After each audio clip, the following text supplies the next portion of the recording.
So we now have our penultimate final of day one of competition. DD2 out on circuit, and here is your starting order. So Glenn Van Perijs will start from pole position, having secured the victory in the pre-final a bit earlier on today. Good work from Fabian Bock, as always, as it looks like we have someone pulling off to the side of the track. That's the 452. Not going well for Bas van Vlimmeren.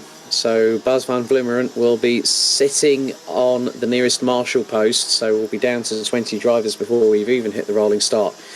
So DD2 and Ragnar Virus round out the top two rows. Mick Knowlton and Manuel Tenchat round out row 3. Janne Gussens and Matis Malinovskis, row 4. Sebastian Janchevski and Zander Triblak on row 5. Chopin and Subekis, row 6. Imke Arts and Mark Bartels, row 7. Sebastian de Grand and Henry Ayres round out row 8. David Maslakovic and Maxim Deriksch ran out row number 9 with Dan Zopfi and Kasper Bielecki rounding out the top 20 with an unfortunate DNF before he's even gotten onto the sighting lap. Poor Bas van Vlimmeren on that particular occasion. So, yeah, this is going to be... We'll see how things go. Obviously, Van Perijs is the one that is the driver with the bullseye on the rear of his race overalls. So the drivers know who they need to gun for. However, it's one thing to be the hunt. It's one thing to do the hunting. It's another thing to be the one that's being hunted. But Glenn Van Perijs has taken it in his stride so far at this particular moment. So we'll see what happens over the next 13 minutes and an additional lap, shall we? So they make their way through into turn number 16. Van Perijs and Fabian Bock will bring them through into the tram lines, into which they head right now. So, are we ready? Are we steady? Looks like it's a good start. Van Perijs gets a good start as well, as this time DD2 and Mick Knowlton managed to get their way past Fabian. Well, Knowlton nearly got his way past Fabian Bock going through turn 2, but the German stays in third place at the minute. As everyone trying to get through at this particular moment. Van Perijs has the initial lead going through turn 6 onto the Europlan. It's nearly 3 abreast coming out of turn 6 and onto the Europlan for the first time. So these drivers really having to do their level best to keep it on the black stuff for the first lap of asking. DD2 trying to go up the inside and gets through on Glenn Van Perijs going through into turn 10. So the defending champion gets an early warning shot across the bow as he now goes defensive on Fabian Bock, who's got Mick Knowlton breathing up his rear exhaust pipe as they now come across the line. So at the moment, Fore leading from Van Perijs. Gussens, Knowlton. 5th, it's Janchevski. 6th, it's Ragnar Virus. So Fabian Bock all the way down in 6th position at the moment, but he's going to try and do his level best. There's Zander Triblak, who's just got past him. So Fabian Bock dropping positions, hand over fist, Manuel Tenchat. Oh! Now, who was that steamer rolling in? That was Ricard Subekis going into turn 7. Now, that was definitely one of those moments that I think that Ricard Subekis needs a new change of underwear right about now after that moment, and I don't think it was just him that needs one. But look at the top 4. Janne Gussens and Mick Knowlton closing on Glenn Van Perijs for the final this afternoon.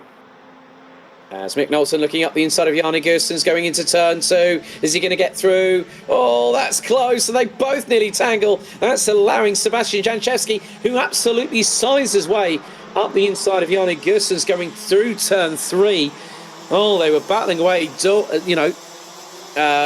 wall to tyre wall, side pod to side pod. And Janchevski just went, thank you very much, that'll do. Now here comes Ragnar Virus and Zander Triblak, and also, oh, good to see Robert Chopin from Kachmi representing Germany in the 477. He's keeping with them right now as Zander Triblak does the old Nigel Mansell dummy through into turn 10. He still keeps it on the black stuff and Ragnar Vidas had no opportunity to get up the inside, but the Estonian looks through into the next corner at turn 12. So now Glenn Van Parijs trying to go on the offensive against Davide Fore, and on this particular occasion he's not close enough yet. He was just over 2/10 behind after the previous lap. Lap 3, we're now on to lap 4 as Son of Schiblak trying to do his level best. As all, there is a near coming together. That was between Matis Malinovskis and Manuel Atencia, who's got Fabian Bock behind him. Now, Fabian Bock was on the front row of the grid at the beginning of this race, but he has dropped unceremoniously down the order. You can sometimes in karting go from hero to zero like that. So Fabian Bock finds himself in 11th place. We still have 9.5 minutes still to go, plus 1 additional lap, and the driver's still pushing. Glenn Van Parijs gets the gap down to just over 0.2 of a second, but Mick Knowlton is closing. Jan Negusens down in 5th place behind Sebastian Janchevsky has now set the fastest lap of the race. And Glenn Van Parijs trying to do his level best as Jan Negusens was looking up the inside of Sebastian Janchevsky right there and then. But the 490 from Sheepers Racing, running on the Kart Republic chassis, unable to get his way past. So Dan Zopfi has also retired and even had a very, very, probably a technical problem onto the first lap of the actual race itself. So we are down to 19 out of 21 drivers. So Davide Fore. And so now there's the move up the inside. Now that was between Ragnar Vidas, and I think that might have been Manuel Atencia. So Matis Malinovskis has also got past. So the the conga line has now officially started in DD2 here at the B&L Karting Series, and that is currently being led by one particular Latvian in the form of Matis Malinovskis in the 414, ahead of Manuel Atencia from Austria, Ragnar Vidas, Fabian Bock, Imke Arts, Richard Subekis, and David Maslakovic is in that train at the particular moment in time. Not too far behind, you've also got the likes of Sebastian de Grande and Mark Bartels. Henry Ayres is actually keeping pace with them. So as long as Henry keeps his nose clean and those in front lose their heads, he will be sitting pretty on a potential of getting up the order. Van Parijs on this particular occasion decides discretion is the better part of valour and opts not to fire it up the inside on Davide Fore on this particular occasion as they go through into turn 6 on the Europolan. Now I'm keeping an eye on Zander Schiblak because he was within, well, he was 1/100th slower than Goossens, who in turn was 3/1000ths quicker than Janchevsky, who is 4th. So you can see now that these drivers are really pushing like crazy. And it looks like good job by Robert Chopian now keeping his way up into what is 7th place. We're not done and dusted yet. We're about to hit half time on this race. And oh, that's a good move there by Manuel Atencia up the inside of Matis Malinovskis. Ragnar Vidas and Fabian Bock not too far behind. Imke Arts is a stone's throw behind Fabian Bock. So the Dutch driver should be looking to move her way up the order as they go down the Europolan.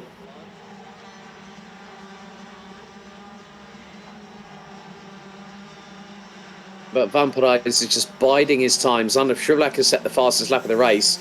Well, that's something I customarily expect every time I see Zander Schiblak. He normally sets for fastest laps. But at this particular occasion, the driver's still pushing like crazy.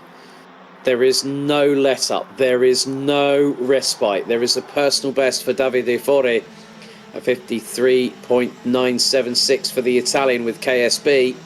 And then Bouvins, Glenn Van Parijs did a 54.027.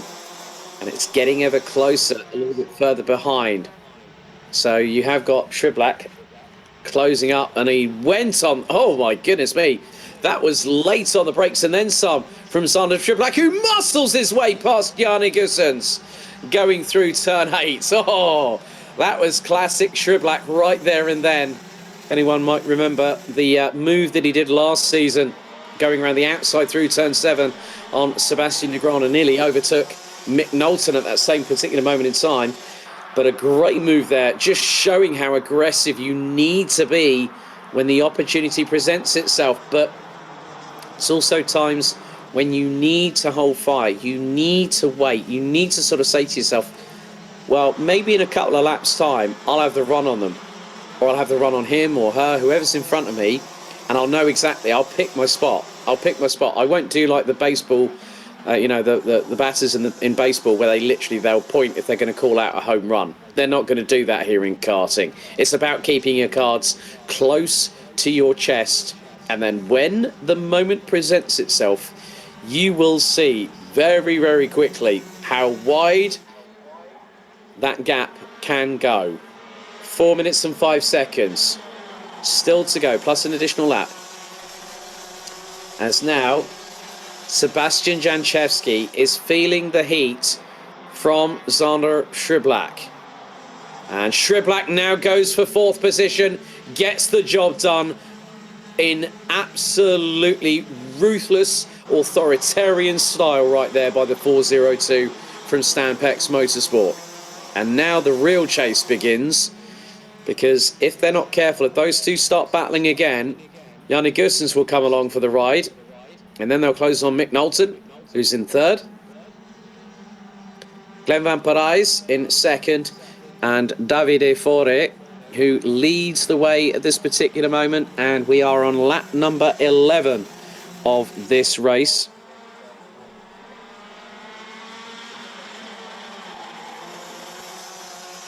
So the drivers really pushing like crazy. There's no stopping them at the moment because Davide Fore has still got Glenn Van Parijs nigh on his back bumper. The good thing is that obviously all that dust to soak up all the fluids that was spilt on the outside of turn 1 have now sort of been brushed to one side thanks to the evolution of the racing line.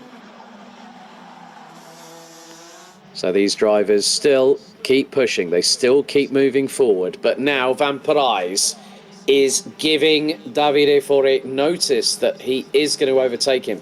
It's not a case of if, it's always a case of when will that happen. And I think possibly within the next 90 seconds we might have an answer to that $60,000 question. And now Van Parijs really closing up. He was very close coming through the apex of turn 12. Looks over his right shoulder. Gap between them just under 0.17 of a second. Van Parijs now, I think, to me, that's sort of like saying, well, he's going to wait. He's going to leave it until the last moment possible. And that's the sign of a driver filled with experience. And, you know, Van Parijs has been racing in Porsches. He's going back to Porsches this year, but he's still doing karting. You learn a lot through karting itself. And now we have a minute and a half remaining on the clock. And in the meantime, and keeping my eyes on what's been going, Sander Shriblack's been on absolute fire at the moment.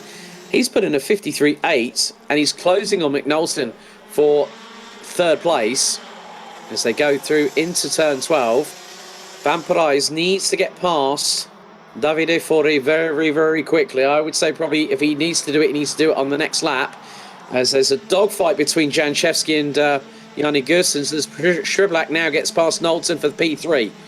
Well timed by Sander Shriblack. So Shriblack now has to close in, and that gap is dwindling rather rapidly. We're going to have this and possibly another lap. I think maybe another couple of laps to go, because we're on lap number 14 of this race with 45 seconds on the clock. Going through turn 8. And there are our 5th and 6th place drivers. Sebastian Janchevsky, getting a very... now that side pod on Janchevsky's has started flapping in the breeze. So Sebastian Janchevski's car, that is compromising him, but also that might not pass scrutineering post-race. And I think he knows it. As Janchevski goes defensive. Oh, the side pod. That's instant mechanical black flag. Sebastian Janchevski has to park it. That, to me, says straight away, that is a mechanical black flag. He needs to stop that kart. So Yanni Gussens now will have to get past him. But the biggest thing is that the side pod is actually a safety device for the driver as well. As the timer has now hit 0, Sebastian de Graan is battling away with possibly the likes of Kasper Bielecki. But we have one more lap to go after this one. I think that effectively Janchevski needs to park it. No, he's not. That is going to fail scrutineering post-race. But the leaders go on to the final lap of this race here. Davide Fore has got the lead still ahead of Glenn Van Parijs. But Zonov Schiblak has closed that gap now. Van Parijs trying to go up the inside of Davide Fore through turn 3 into 4, side by side. Will Parijs have the gumption to get through? He does not on this particular occasion. But he still has a few more tricks up his sleeve, does that crafty Belgian. What he will be able to do, maybe through turn 10 or through 12, but that's dependent on when Zonov Schiblak, not if, when Zonov Schiblak manages to get past. So they've got the run down to turn 10 for the first time, for the final time. 2 more corners to go, into the left at 11. Schiblak, if he's got to try and do something, he's got to do it now. But Schiblak is trying to go up the inside. Oh, he tangles with Van Parijs. This is a repeat of what happened at the BNL kickoff. Davide Fori exuberant with joy. And it looks like by 1/1000th of a second, Zonov Schiblak pipped Glenn Van Parijs to second place. Mick Knowlton in 4th in the 4:03. Top 4 covered by just under 9.5 of a second. I don't think somehow that Sebastian Janchevski's 5th place position will stand because that side pod was flapping in the breeze, then flew off the kart. That is a mechanical black flag in my honest opinion. That will be down to race control on the stewards to decide. Tenscher in 6th, Gussens in 7th, Malinovskis, Chopin, Virus. That's the top 10. Fabian Bock in 11th, Imke Arts in 12th, ahead of David Maslakiewicz, Sebastian de Graan, Kasper Bielecki, Richard Subekis, Mark Bartels, Henry Ayres, Maxime Dirich, rounding out the 19 that completed the full 16-lap race distance. Dan Zotfi and Bas van Vlimmeren unfortunately did not even make it. Well, Van Vlimmeren didn't even make it past the sighting lap, and Dan Zotfi didn't even make it into turn 1 on the very first lap of the race.